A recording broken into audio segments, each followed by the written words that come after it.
I'm Sarah, and I have bipolar depression.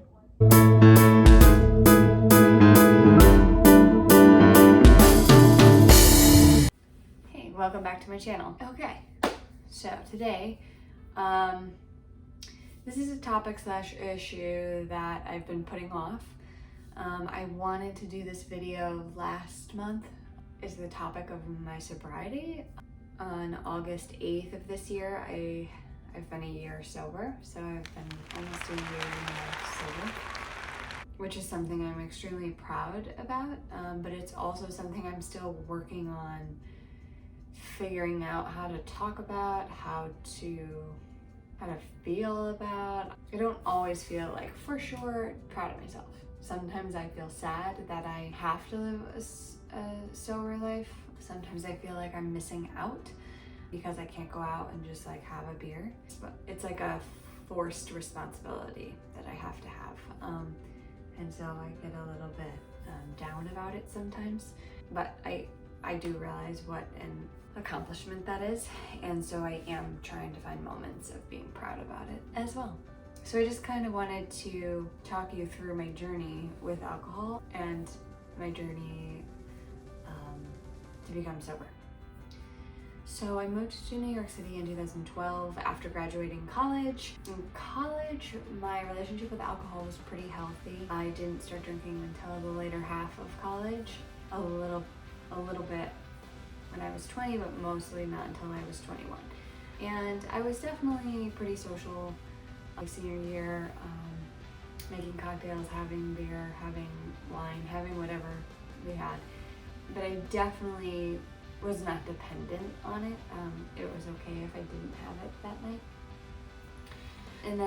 But then moving to New York, my lifestyle completely changed. I think being a very sheltered person, moving to a city on my own, just like stimulation to the max.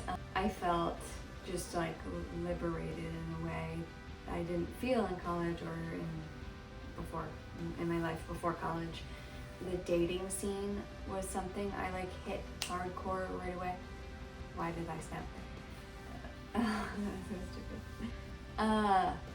And that just lent itself towards me drinking every time I went out on a date. And usually I would drink a little bit more to feel comfortable around the person, or if it wasn't a good date, to try and have some fun on the date. So that was the thing. And then even like after a date, if it like went well or if it went poorly, I would call a friend and I would be like, hey, want to meet for a drink to talk about the date. So everything socially revolved around going to a bar. And I liked that. I really loved it. I felt at home in bars. I liked meeting strangers. I liked the courage that alcohol gave me to talk to strangers, because my anxiety wouldn't have probably allowed me to talk to these cool people that I ended up getting to know because I was able to have alcohol and calm myself down a little bit. Then coming into the years 2014, 2015, like I would have a bottle of wine by myself before going to bed. Like that's how I got to sleep. That's how I was able to even like get through my day, is that was my reward at night. And then in 2015, it got out of hand and my mental health got out of hand too. And I wasn't taking my thyroid medication at the time either. So I was being very self-destructive in that I was neglecting my health. I was literally like killing myself by not taking my thyroid medication. And I was drinking all the time to kind of escape that. I was also working a job where I had to be in at work at like 4 a.m. And so all of a sudden my lifestyle of drinking was getting in the way. It was like really bad because I usually would stay up until 2 or 3 in the morning drinking, but I couldn't do that. So I was drinking earlier in the day and it was just a mess. So in 2015, I ended up actually going home to Connecticut and admitting myself into an outpatient program that helps with substance abuse and mental health. So I was getting some treatment for both of my issues. And it was a great program, it really was. And I believe I was sober for about 6 months. out of that program.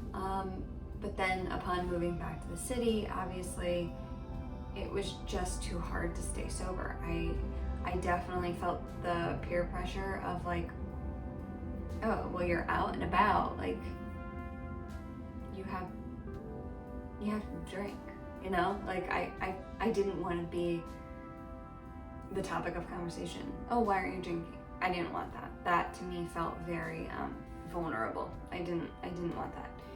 So I decided to start drinking again, and I limited myself for a while, but eventually it just fell into old patterns, old habits, and I just began drinking more than ever.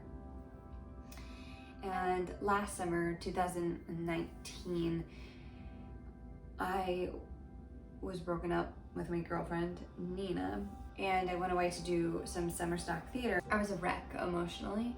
Instead of like sitting in it or feeling vulnerable in it or feeling it, whatever I was feeling, I decided to just drink.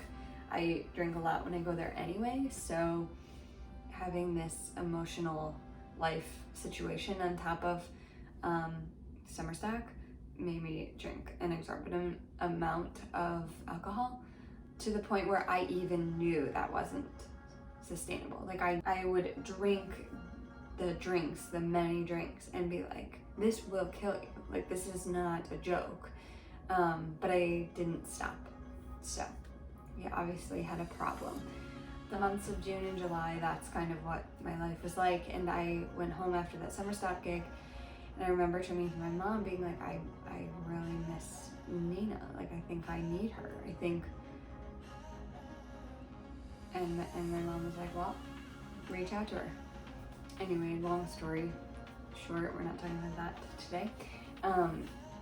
I ended up moving back to Brooklyn, decided to get sober.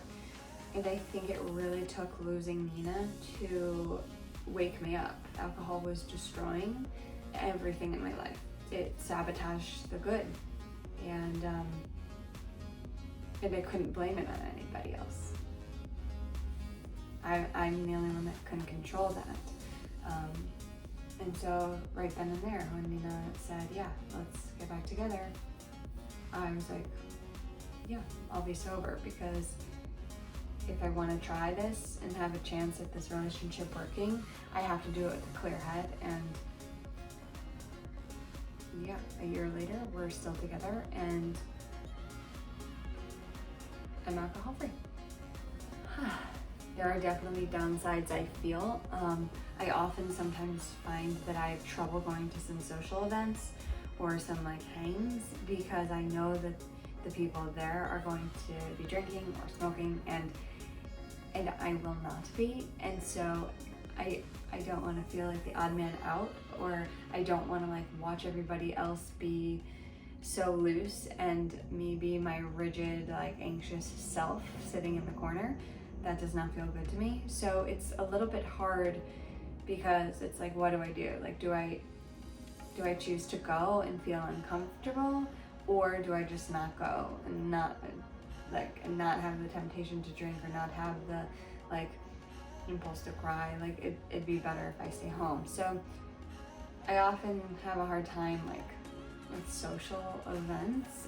Something else I've also come across is that people are very supportive, but there is this like, it is a weird like social thing, especially me being only 29.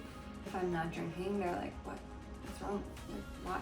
You know, it's like automatically this like weird bad thing. I wish it was okay. I wish that saying like, oh no thanks, I don't drink, was a norm, you know? Just as normal as, oh yeah, I'll have a whiskey. You know, if I say like, oh, I'll have a ginger beer, I get like looks like, what? Like, why? Why not something stronger? And that to me might just be like my own feelings projecting, but I don't think so. I don't know. I think we have work to do societally, because it's cool. It's really cool not to drink. It's cool to be sober. Especially if you need to be. Okay, but let's actually talk about the benefits, because this is the reason we stay sober. This is what drives us to continue to live our best lives. there are many benefits. So the one benefit that I'm like in awe of is just like my skin and the glow of myself. I just feel so much healthier on the outside, like my appearance. Sometimes I like look at my face and I'm like, are you 4?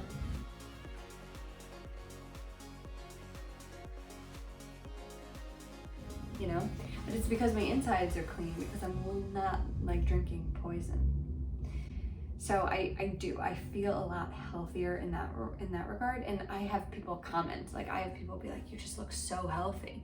And it's like, yeah, because all the other times you knew me in my life, I was like drinking a bottle of wine and like 7 whiskeys every night. So when you saw me the next morning, yeah, of course I looked like crap. And at that rate, like I would have been like an old lady at 40, you know? I would have looked like so gross. So I'm glad I got that taken care of for my skin's sake.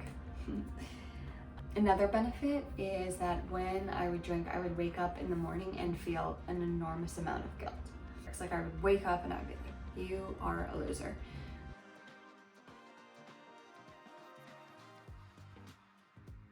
And so the negative self-talk when I wake up from a night of drinking is no longer there. So in the beginning it was weird because I would often wake up and I would be afraid that I was hungover. Like I would wake up and freak out. I'd be like, oh my God, you're hungover. And like, it's almost like PTSD or like some like, because I was so used to feeling that way in the morning, my body had to like get used to not feeling that way. So that's definitely a really good benefit, is that my morning self-talk to myself has been a lot kinder. And I often sometimes even say like, good job to myself in the morning when I wake up, knowing that I didn't drink last night. And then spending money. Hundreds and hundreds of dollars a week I was spending on alcohol, probably like my whole paychecks really. And that, and on the food I would consume after being drunk. So like calorically I'm winning and monetarily I'm winning. And ultimately I guess that's what it is. Alcohol was not serving me. It was not helping me get to the life I want to live. And so when I'm in doubt or when I'm like, oh, I just wish I could have that, it's like, okay, but could you have that and live the life that you want to live? No. So you can't have that. I still struggle day to day with, I wonder how long I'll be sober. I wonder if I'll be sober forever. I wonder if I'll ever have another drink of wine again. I don't know. I don't know the answer, and I'm trying not to put pressure on myself to know that answer. I'm taking it day by day and doing what I need to do for myself every day. It's not easy. It's really not. But I ultimately have to do what's best for myself. Nobody else can get sober for me. It's just something that I have to do. Thanks for listening. If you enjoyed this little video, don't forget to like, hit that subscribe button, and also hit that bell button next to the subscribe button so that every time I upload a video, you are notified. All right, thanks so much for tuning in, guys. I'll see you next time. Bye.